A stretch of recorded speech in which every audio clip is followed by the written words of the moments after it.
एक जिंदा औरत सिंहासन से निकलती है और राजा भोज को अयोग्य ठहराते हुए उन्हें उस सिंहासन पर विराजने नहीं देती। बेचारा राजा भोज अपना सा मुंह लिए उस दिन तो सभा से चला जाता है, पर अगले दिन फिर उसने सभा को एकत्रित किया और जैसे ही सिंहासन पर विराजने के लिए तैयार हुआ, फिर से सिंहासन से एक दिव्य पुतली निकली जिसका नाम चित्रलेखा था। फिर से किसी दिव्य स्त्री को सिंहासन से निकलते देख राजा भोज ठिठक कर रुक जाते हैं। सिंहासन से निकली दूसरी पुतली बोली, ठहरो राजा भोज, आप कहाँ मुंह उठाए सिंहासन की तरफ चले आ रहे हैं? इस पर विराजने से पहले ये तो जान लीजिए कि आप इसके योग्य हैं भी या नहीं। क्या आप नहीं जानते कि ये सिंहासन कभी महान राजा विक्रमादित्य का हुआ करता था? अगर आप में भी उनके जैसे ही गुण है तो आप अवश्य इस सिंहासन पर विराजेगा। द्वितीय पुतली चित्रलेखा की बात सुन चिढ़ता हुआ राजा भोज बोला, ऐसे क्या गुण थे तुम्हारे राजा विक्रमादित्य में? तब पुतली चित्रलेखा बोली, राजन, अगर आप उनके गुणों से परिचित नहीं है तो उनकी ये कथा सुनिए। इतना कहकर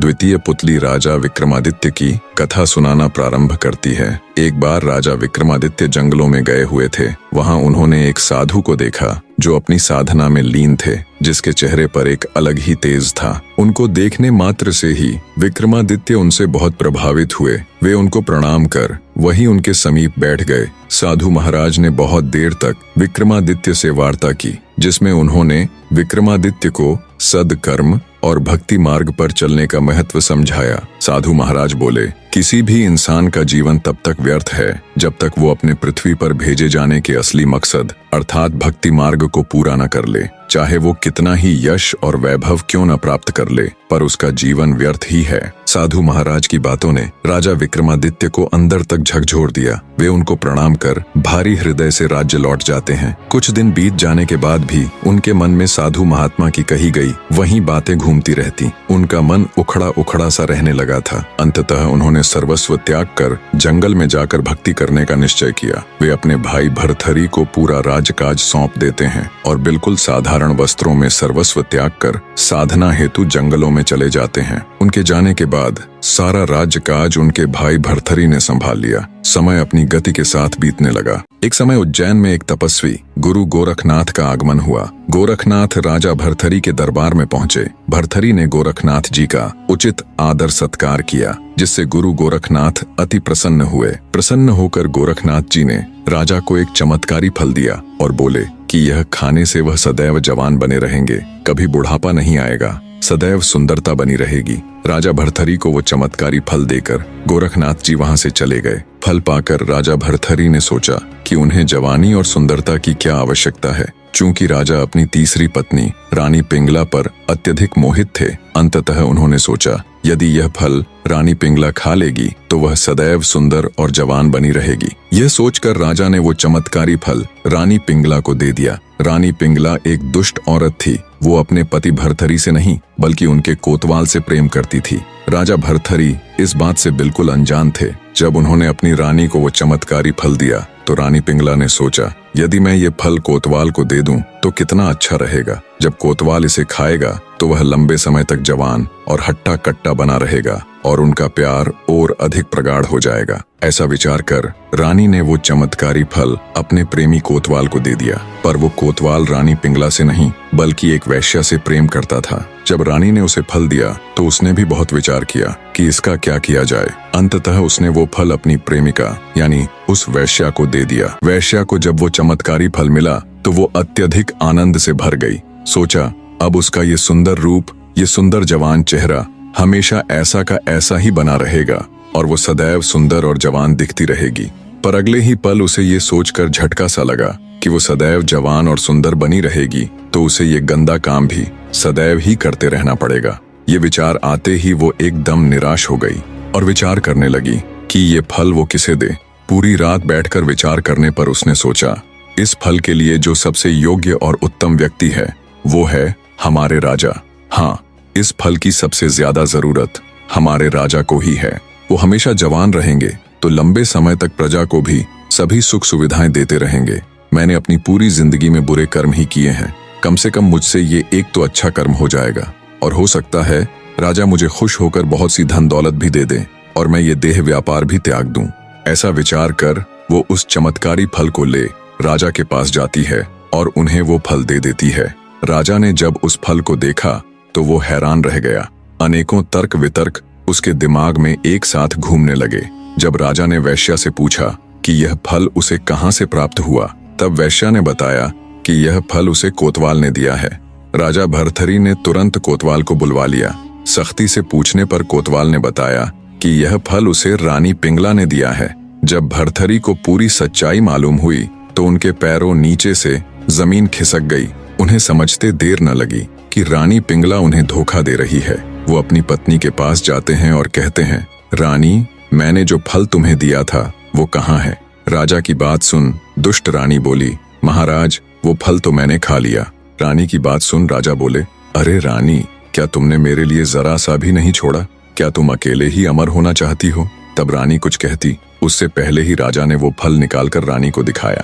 रानी ने जब उस फल को राजा के पास देखा तो उसके पैरों नीचे से जमीन खिसक गई। डर और घबराहट के मिश्रित भावों से वो थर थर कांपने लगी। पता नहीं अब राजा उसके साथ क्या करेंगे।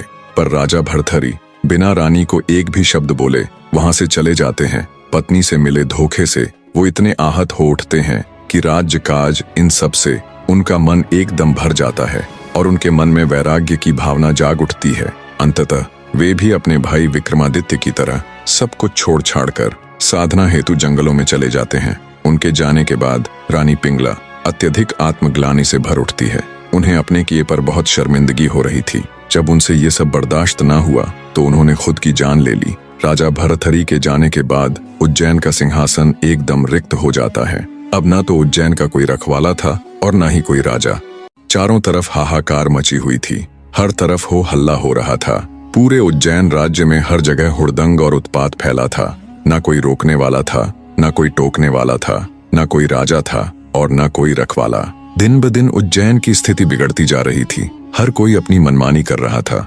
उड़ते उड़ते जब ये खबर इंद्र के अखाड़े में पहुंची कि उज्जैन का राजा तो राज्य छोड़कर चला गया है और वहां अब हर तरफ अशांति फैली हुई है, तो सभी देवों ने आपस में सलाह मशवरा कर अपने एक दूत को उज्जैन की रखवाली करने के लिए पृथ्वी पर भेज दिया। इधर जब राजा विक्रमादित्य की भक्ति साधना संपूर्ण हुई तो उन्होंने सोचा, भाई को राज्य सौंप कर आया था, अब चलकर देखना चाहिए वो किस तरह राज्य कर रहा है। रात होते होते जब विक्रमादित्य उज्जैन नगरी के द्वार पर पहुंचे तो उन्हें दूर से आता देख उज्जैन की सुरक्षा में तैनात इंद्रदेव का दूत बोला, कौन हो तुम और मुंह उठाए अंदर कहाँ चले आ रहे हो? अपना परिचय दो वरना मैं तुम्हें मार डालूंगा।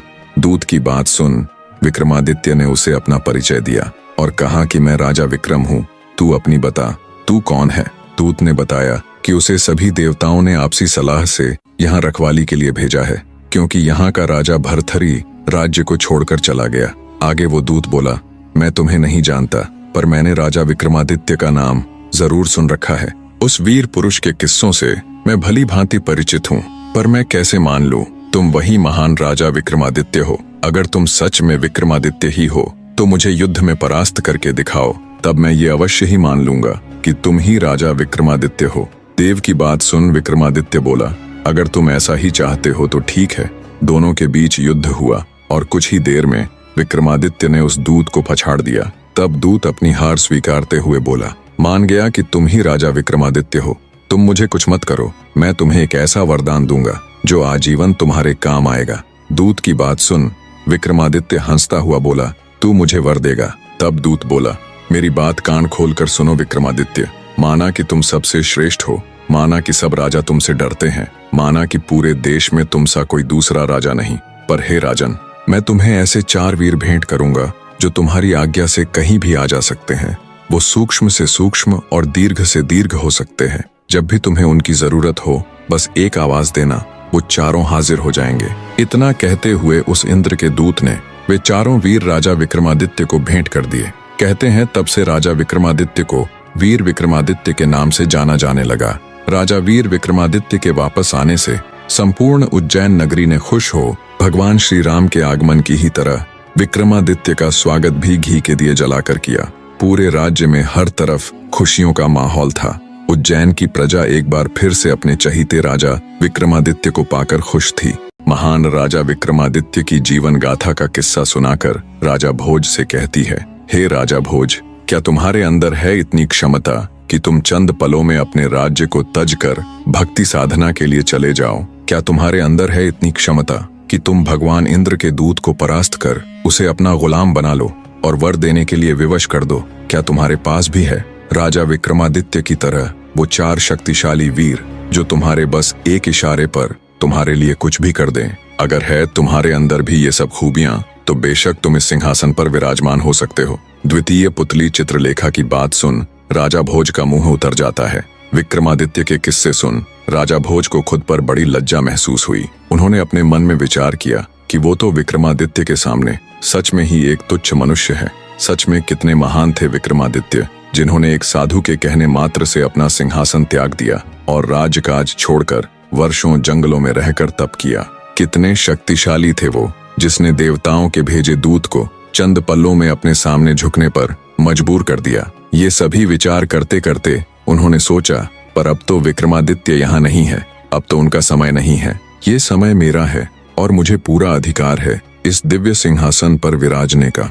आज का दिन भले ही बीत गया हो, लेकिन मैं कल अवश्य ही इस अलौकिक सिंहासन पर बैठकर रहूंगा। इन्हीं विचारों के साथ राजा भोज दरबार से चला जाता है। सिंहासन से निकली प्रथम पुतली रत्नमंजरी की ही तरह दूसरी पुतली चित्रलेखा ने भी भोज को सिंहासन पर बैठने नहीं दिया। अगले दिन फिर से तय समय पर सभी राजदरबारी राज दरबार में उपस्थित हो गए। राजा भोज फिर से मन में एक नई उम्मीद लिए सिंहासन पर बैठने को उतावले हो उसकी तरफ बढ़ते हैं। पर जैसे ही वो सिंहासन के पास जाते हैं, एक बार फिर से उस दिव्य सिंहासन से एक रहस्यमयी पुतली प्रकट हुई, जिसका नाम था सत्यभामा। राजा भोज को सिंहासन की तरफ बढ़ता देख तीसरी पुतली सत्यभामा गरजती हुई बोली, रुकिए राजा भोज, इस सिंहासन पर बैठने से पहले ये तो जान लो कि क्या तुम इसके योग्य हो भी कि नहीं। जिस महान व्यक्ति का ये सिंहासन था, क्या तुम भी उसके जितने योग्य हो? पुतली की बात सुन राजा भोज के कदम एक बार फिर जहां के तहां रुक जाते हैं। सिंहासन से निकली तीसरी पुतली सत्यभामा अन्य पुतलियों की ही तरह राजा भोज को वीर विक्रमादित्य का किस्सा सुनाना प्रारंभ करती है। तो सुनो राजन, एक लड़की की नई नई शादी हुई थी। सुहाग रात वाली रात वो सुहाग सेज पर बैठकर अपने पति का इंतजार कर रही थी। तभी कुछ दासियां वहां आई और उसे पकड़कर घर के नीचे बने तल घर में ले गई। नई नवेली दुल्हन दासियों के इस एकदम से किए गए व्यवहार से अचंभित हो गई। उसे कुछ समझ नहीं आया कि ये उसके साथ हुआ तो हुआ क्या। वो कुछ समझ पाती इससे पहले ही उसे पकड़कर लाई दासियां बोली, आपके पति की आज्ञा से आपको जीवन भर इस तल घर में बंद रखा जाएगा। पहले से ही उलझनों में फंसी देवयानी के लिए ये वचन किसी परमाणु बम से कम नहीं थे। अचंभित होती हुई वो उन दासियों से बोली, ये आप क्या कह रही हैं और मुझे क्यों इस तल घर में बंद करके रखा जाएगा? मैं बहू हूँ इस घर की, क्या मुझे यहाँ बंद करने के लिए विवाह करके लाया गया है? मेरे पति कहाँ है? मैं उनसे अभी की अभी मिलना चाहती हूँ। देवयानी की बात सुन दासियां बोली, माफ करे बहू रानी, पर आप उनसे अपने इस जीवन में तो कभी नहीं मिल पाएंगी। दासियों की बात सुन नई नवेली दुल्हन यानी देवयानी के सब्र का बांध टूट गया। वो गुस्से से बोली, ये मेरे साथ क्या व्यवहार हो रहा है? तुम सब ये क्या कह रही हो? आखिर मेरा अपराध क्या है जो मुझसे इस तरह का सलूक किया जा रहा है? तब उनमें से एक दासी बोली, बहुत बड़ा अपराध हुआ है आपसे बहू रानी। सुना है विवाह से पूर्व आप कहा करती थीं कि पुरुष की अपेक्षा स्त्री अधिक चतुर और बुद्धिमान होती है। दासी की बात सुन गुस्से में देवयानी बोली, हाँ बिल्कुल मैं ऐसा कहा करती थी और अब भी कहती हूँ कि स्त्री पुरुष की अपेक्षा अधिक चतुर और बुद्धिमान होती है। नई दुल्हन यानी देवयानी की बात सुन दासियां कुछ कहती, उससे पहले ही उस लड़की की सासू वहां आ गई जिसने उसकी ये बात सुन ली। वो गुस्से से देवयानी से बोली, मूर्ख लड़की, तेरे इसी अभिमान का दंड अब तुझे जीवन भर मिलेगा। जिस दिन से मेरे पुत्र ने सुना है कि तुम लड़की होकर इस तरह की बातें करती हो, उसी दिन से वो हमारे पीछे पड़ा हुआ है और उसने आग्रह किया कि वो तुमसे विवाह करना चाहता है और हमें भी मजबूरी में उसकी बात माननी पड़ी। अब वो तुझे जीवन भर इसी तल घर में बंद करके रखेगा, ये देखने के लिए कि तुम कितनी बुद्धिमान हो, कितनी चतुर हो। ये सुन देवयानी के पैरों नीचे से जमीन खिसक जाती है। स्वतः ही उसकी आंखों से टप टप करके आंसू बहने लगते हैं। आगे उसकी सासू बोली, स्त्री को अपनी मर्यादा का ध्यान रखना चाहिए। जो स्त्री अपनी मर्यादा को उल्लंघने की कोशिश करती है, उनकी यही दुर्दशा होती है। इतना कहकर वो दासियों के साथ वहां से चली जाती है। लड़की के ऊपर तो जैसे दुखों का पहाड़ टूट पड़ा था। वो निर्जीव से शरीर के साथ वहीं माथा पकड़कर बैठ जाती है। वहीं पर उस बेचारी को 2 समय का खाना दे दिया जाता। अपने पति के इस कृत्य से देवयानी बहुत आहत हुई। उसे समझ ही नहीं आ रहा था ये उसके साथ हुआ तो हुआ क्या। अब उसके पास सिवाय रोने और अपनी किस्मत को कोसने के और कोई चारा नहीं था। दिन बीतते गए और जब उस बेचारी के रो रो कर आंसू सूख गए तो देवयानी ने अपने मन में ये प्रण किया कि वो उस दुष्ट आदमी को सबक सिखाकर रहेगी और उसका गुरूर तोड़ते हुए ये सिद्ध करके दिखा देगी कि उसकी सोच सही है।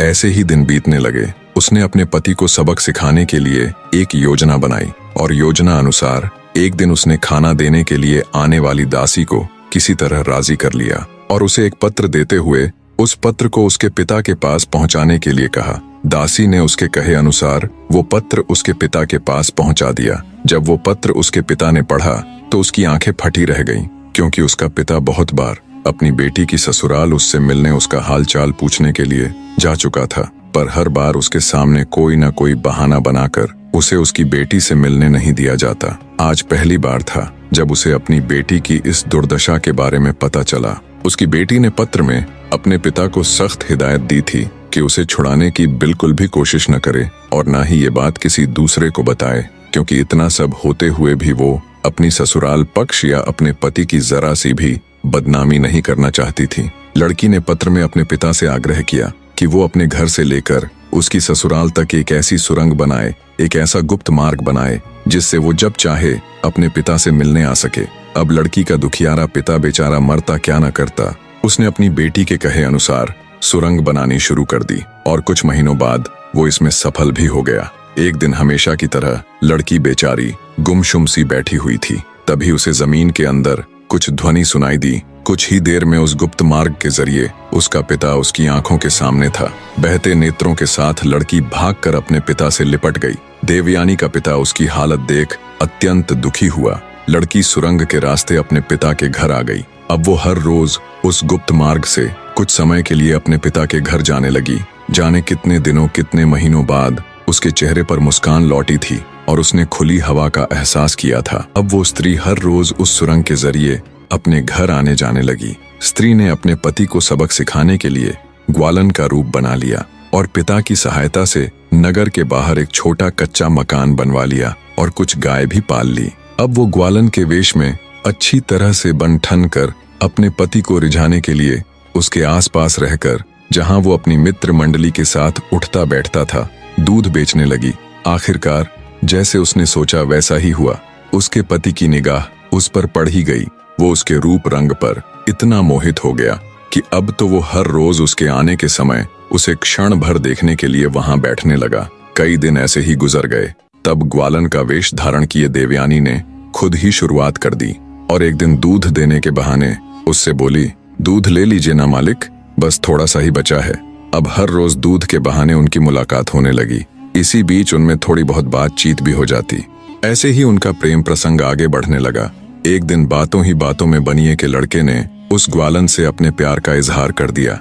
अंधे को क्या चाहिए, दो आंखें। ग्वालन यानी देवयानी ने बिना समय गवाए उसका इजहार स्वीकार कर लिया। बनिए का लड़का अब हर रोज रात को नगर से बाहर बने ग्वालन के ठिकाने पर जाने लगा। अब हर रोज का यही प्रसंग था। देवयानी सुरंग से होती हुई अपने घर आती और वहां से ग्वालन का वेश धारण कर अपने पति से मिलती। ऐसे ही उन दोनों को मिलते मिलते काफी समय बीत गया। बनिए का लड़का अब हर रोज अपनी ग्वालन प्रेमिका को कुछ न कुछ भेंट देने लगा। कभी आभूषण तो कभी धन, तो कभी कुछ तो कभी कुछ।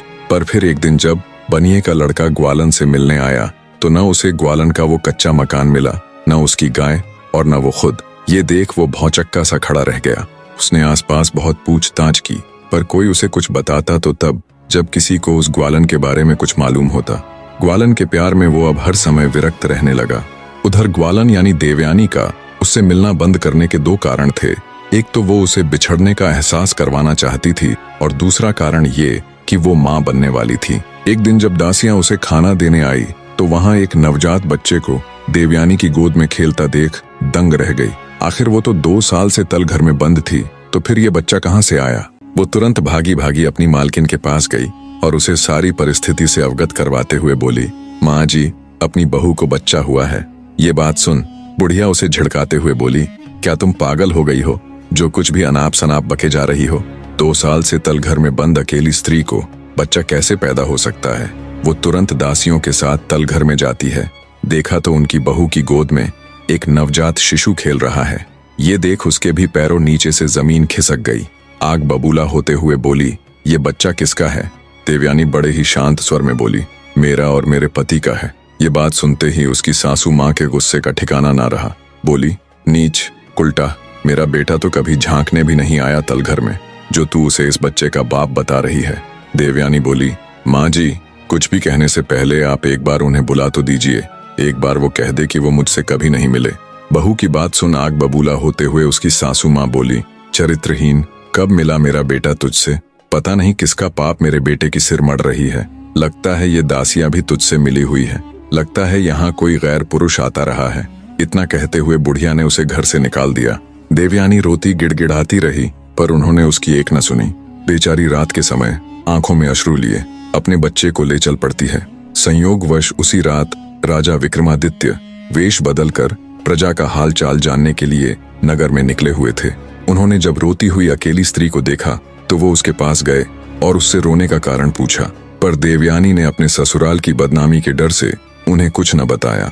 तब ब्राह्मण वेश में विक्रमादित्य उससे बोला, देखो, तुम मुझे अपना दुख नहीं बताना चाहती तो न सही, पर मेरी एक बात जान लो, जीवन में अन्याय सहना और उसे छुपाने वाला भी उतना ही दोषी होता है जितना कि अन्याय करने वाला।